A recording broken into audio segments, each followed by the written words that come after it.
和平主义者终将改变世界。天才科学家贝阿庞克曾如此憧憬，可惜就像后来落入异母掌控圣母烈焰一样。正因诸多美好愿景，脑袋晕乎乎的贝爷总是下意识忽略一个严重的问题：他的发明到底要用在什么地方？其实最大决定权全在事业政府。当他心血来潮，将熊扯进克隆战士项目，整件事已经朝着他的计划执行人都无法掌控的方向发展。这不，老贝前脚刚和熊达成约定，没过多久，意外造访者又找上门来。身处伊利大学中，和庞克阿萨德研究所相比，称得上简陋实验室。此时已经就任大将波鲁萨利诺瞬间明白老朋友刚搬家的仓促，怪不得你没有发现，你该好好把实验室每个角落都检查一遍的。还有众所周知，政府不会允许和海贼间的秘密交易。黄猿盯着贝爷就是一通说教，不耐烦的贝亚庞克长叹一声，随即以一阵对的敷衍应对。他赞同黄猿所说的话，可当下这位老朋友正处于海军的立场，以海军科学部队负责人的身份公事公办，这让贝加庞克一阵烦闷。我讨厌你这样。老头子直言不讳，黄猿则表示我不过是在上班了，理解一下。两人的所有谈话都记录在电话虫的监控中。再看丹欧岛港口处，一众随黄猿远道而的海军队伍于军舰处待命，其中赫然出现了日后的 SOL 的队长赤崎德雷克的影子。说回正事，黄猿此次行动时则是担任信使，让贝爷和吴老星萨坦胜有了通过电话虫直接交流的机会。首先，萨坦胜开场即否决了上一话贝爷和熊达成交易，因为他觉得熊身上还挂了2亿9600万的赏金，如果让此类罪犯成为克隆战士的形象代言，那政府颜面无疑会受损。不过萨坦接着就话锋一转，如果你们想继续交易，那必须再附加3个条件。第一点，巴索罗米熊，你要成为新的七武海成员。也是借吴老星之口，熊才得知原来就在几天前，强势崛起的火拳艾斯击败了某位七武海，使得七武海编制出现空缺，政府希望能尽快补上这窟窿，平定因此产生的一些骚乱。第二点，你必须要接受改造，成为海军的人肉兵器。大坦一刻不停地提出了第2个要求，熊确认道：你是说要改造我的身体吗？土星正是这意思，熊本身就拥有强大的力量，如果善加改造，他今后定能成为令海贼们恐惧不已的武力象征。萨坦还没说完第3点要求，黄猿道歉饶有兴趣表了态，我觉得这条件不错，海军很乐意看到你和我们站到一边。一旁的贝爷见黄猿帮萨坦说话，霎时变得超级不爽。且不谈科学家的愤怒，萨坦缓缓说出了最后的要求：你和其他海贼不同，熊，我们很清楚你和革命军的关系。等你接受以上条件后，我们必须要确保你不会在意你的力量对抗世界政府。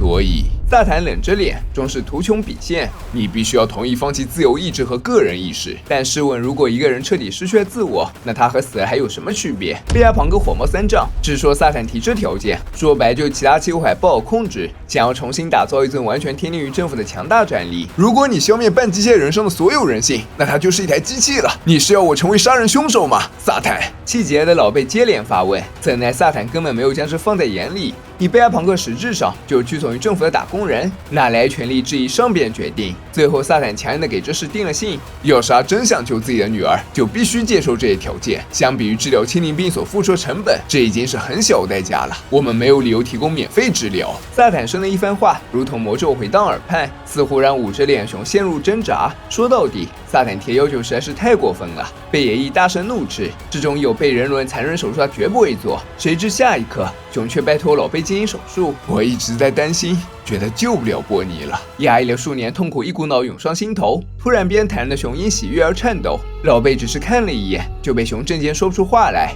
我很感激，只要能医治好波尼，我愿意接受任何命运。过去那位不缺战士依然倒在绝望的求医之路上，这一瞬温柔的父亲不惧生死，泪流满面间只剩下对女儿能够得救的满足。除了萨坦隔着电话虫看不出表情，贝加庞克和黄猿极其动容，老贝眼角更是有些湿润。初次到外面玩的波尼对父亲之牺牲一无所知，还在和战头玩闹着，脸上洋溢着幸福的笑容。短暂沉默后，萨坦追问起贝加庞克完成熊波尼妇女改造手术各需要大概多长时间。贝加庞克如实相告，光处理青鳞病就需要半年，然后术后再休息1年，波尼才能接受到自然光线。也就是说，波尼的痊愈将在1年半之后。至于熊，改造它至少得需要整整2年时间。听到波尼可以在10岁之前痊愈，至此熊终于放下所有担忧。现场唯有萨坦依旧在无情计算利弊。他想到这场交易的最大弊端，那就是一旦治好了波尼，他们就没有筹码让熊乖乖听话了。虽然熊许诺自己肯定不会逃跑，但萨坦临时又加了条件，称等波尼痊愈后，世界政府会将他监管1年，待熊什么时候失去自我，沦为兵器，他们自然会放波尼离开。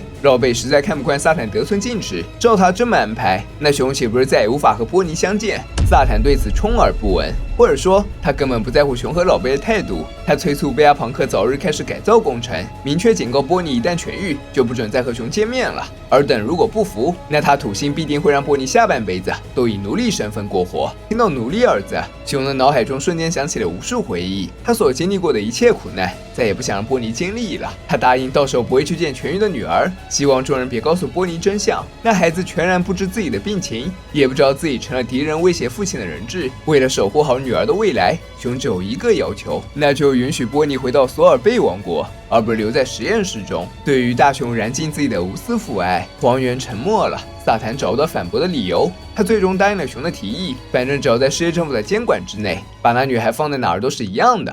波尼，接下来6个月我们将住在这里。真的吗？别看彼时的丹欧岛还是冰天雪地的苦寒之地，可对常年蜗居教堂小波尼来说，却是一番别样的风景。更让他开心的是，父亲会在未来几个月一直陪在他的身边。对此，熊编个理由，说这里的人怀疑他也得了什么病，因此爸爸也需要好好检查一下啦。女儿高兴地奔进父亲怀里，最后给他介绍怪人战头丸。战头丸不禁吐槽这丫头真粗鲁。没见过世面的波尼会因很多没窗户的房间惊讶，父亲这时会教他小心一些，说不定里面有不少危险的东西呢。总之，自此之后，贝也开始疯狂加班模式。和平时不同，进入研究状态，贝亚庞克几经癫狂，其脑中每时每刻都有新想法蹦出来，需要有人记录下我脑海中的一切想法。要是他们能替我吃饭上厕所，我就不用停下来了。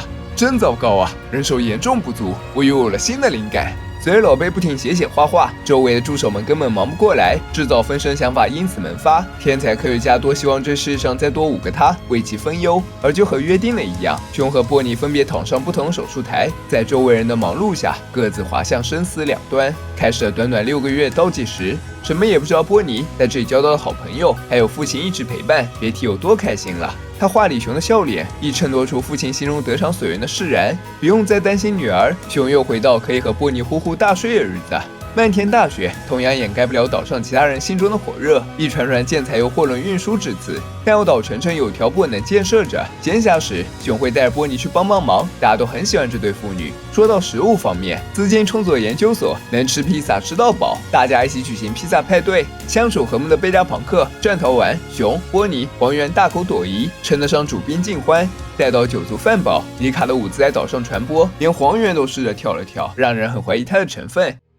美好的时光转瞬即逝，很快我们来到了半年后。贝加庞克反复确认，波尼的亲临病真的已经好了，再经过1年的康复，你的病就能痊愈。老贝宠溺地笑了笑，父女俩开心道谢。波尼还说等自己好些了，会回来看老贝的。至此时隔半年，外出求医的父女俩顺利回到索尔贝王国。熟悉的教堂外，故人依旧。波尼高兴将自己的状况说与众人，他很快就可以出门玩耍了。乡亲们都为波尼感到高兴。以前总听说女孩的病10岁就能好，那些神医还真靠谱。曾经抚养过女孩一段时间的科尼王太后同样闻讯赶来。索尔贝王族很乐意在接下来的1年中继续照顾波尼。一片其乐融融的氛围中，熊的告别突然平添一份愁思。他没有解释自己要去哪，只是说我是海贼，不方便留下。他告诉波尼，自己可能1年之内都不会回来了。虽说女孩觉得时间有点长，但父亲说会写信给她，大概不会出什么意外吧。等下次见面，我们就一起出海吧。熊为女儿画上了实际上永远不可能再实现的大饼。波尼已然跃跃欲试，我要去各种各样的地方。他的眼中满是憧憬的光，我很愿意带你一起去啊。温柔的笑将父亲的痛深深隐藏，我真的很想带你去啊。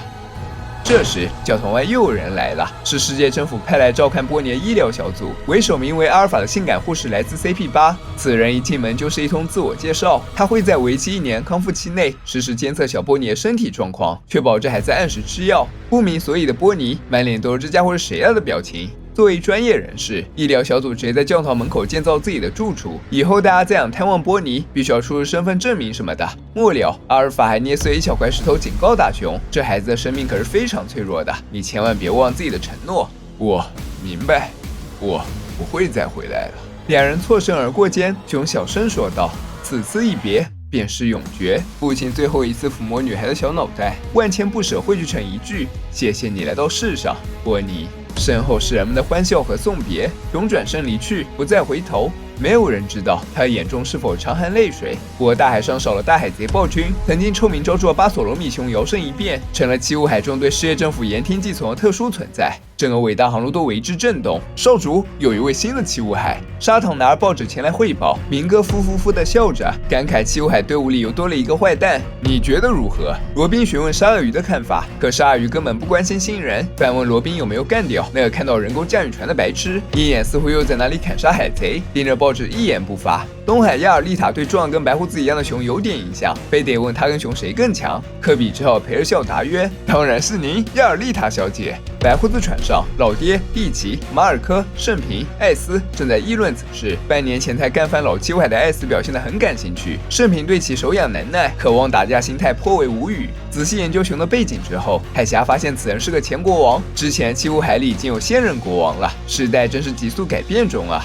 九蛇岛上，古罗利欧萨强烈要求汉乌克多了解点情报，汉乌克却觉得反正我们很独立，根本不会去和世界政府掺和，管他是谁上位。恐怖三维帆船上，摆烂王莫利亚心比天高，轻蔑取笑所谓肉球人是什么鬼能力，反倒佩罗那里之些认为人家能当七武海肯定是很强的啦。最后是革命军这边，龙皱着眉头一言不发，萨博、科尔拉等人不敢相信消息是真的。以熊的性格，他怎么会为痛恨的世界政府效力？在外界动荡不安的时候，熊已经以七武海身份起航。他瓜尔波尼画的海贼企业船只一往无前，在给波尼的信上写下这样的内容：亲爱的波尼，当你读到这封信的时候，我还在海上。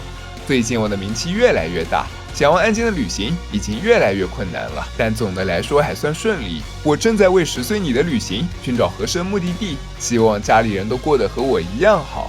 温柔的熊将信塞给松蟹海鸥，看着它飞向远方的天空，连接起那份跨越大海的思念。稍后政府询问熊在什么地方，熊不觉间已经来到分车村。后山上路飞正在被老虎追赶，而上面给熊下达了新的命令。以上就是1100话的全部内容了，下周不休刊。我是白金，咱们下期再见。